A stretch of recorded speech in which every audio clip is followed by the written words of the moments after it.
আমাদের বাংলাদেশে একটা কমন কথা আছে, বলবে বিয়ে করা ফরজ, ফরজ কাজটা এখনো সারতেছিস না, তাড়াতাড়ি ফরজ কাজ সার। বিয়ে করা সবার জন্য ফরজ না ভাই, আবারও বলি বিয়ে সবার জন্য ফরজ না। হানাফি মাযহাবের রায় অনুসারে, হাদিস তো আগেই বলেছি, ইয়া মাশারাশ শাবাব মান ইসতাতা মিনকুমুল বাআতা ফালিয়াতাযাওয়াজ, আল্লাহ রাসূল বলেছেন বিয়ে করার কথা। এবং আল্লাহ কোরআনে বলছে ওয়া আনকিহুল আয়ামা মিনকুম ওয়াস-সালিহিনা মিন ইবাদিকুম, বিয়ে করানোর কথা আল্লাহ বলেছে। বিয়ে কারোর জন্য ফরজ, বিয়ে কারোর জন্য ওয়াজিব, বিয়ে কারোর জন্য সুন্নাহ, বিয়ে কারোর জন্য হারাম। বলবেন হুজুর কেমনে, কার জন্য ফরজ? এই লোক যার আর্থিক সামর্থ্য আছে নিজে বলেছে, শারীরিক সামর্থ্য আছে নিজে বলেছে।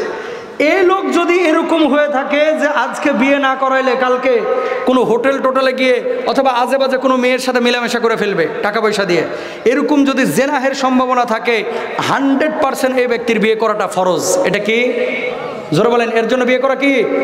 তাহলে ফরজ কার উপরে? যার আর্থিক সামর্থ্য আছে, শারীরিক সামর্থ্য আছে এবং জেনাহে লিপ্ত হয়ে যাওয়ার 100 সম্ভাবনা আছে, এর জন্য বিয়ে করা ফরজ। আর্থিক সামর্থ্য আছে, শারীরিক সামর্থ্য আছে, জেনাহে লিপ্ত হওয়ার সম্ভাবনা নাই, কিন্তু শয়তানের ওয়াসওয়াসায় পড়ে যাইতে পারে, এর জন্য ওয়াজিব।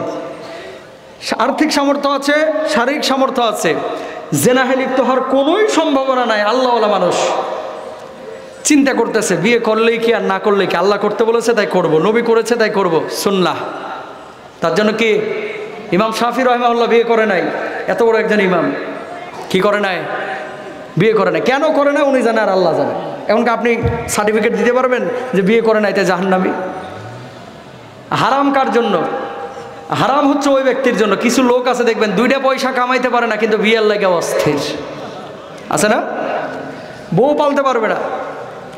যার থেকে আর্থিক সামর্থ্য নাই, শারীরিক সামর্থ্য নাই, বংশ টিকবে না, ডাক্তার বলেছে এটা খুনসা, মানে বিয়ে করবে শুধু কিন্তু বউ টিকে রাখতে পারবে না, বউয়ের শারীরিক হক আর্থিক হক আদায় করতে পারবে না, যার থেকে কোনো বংশ টিকবে না, এর জন্য বিয়ে করা হারাম। এর জন্য বিয়ে করা কি হারাম।